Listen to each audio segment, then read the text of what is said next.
Welcome to Blizzard Fire. We hope this video helps fire up your solution. You start inside Roblox Studio with the place open. First, open starter player scripts or starter pack because input belongs to the client. That's why you use a local script. Create or select a local script now.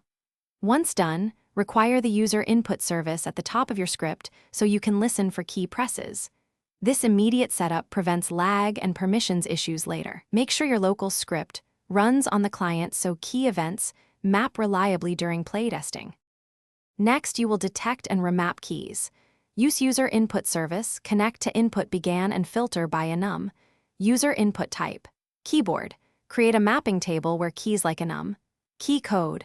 W map to a new enum. Key code. Up or custom action name. This lets you centralize changes. When changing bindings, disconnect previous event connections so you don't double trigger actions.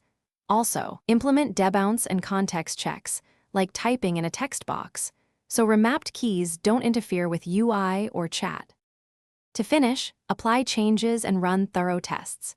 Test and play solo, and with other players when actions require server communication. Use remote events for secure server-side reactions.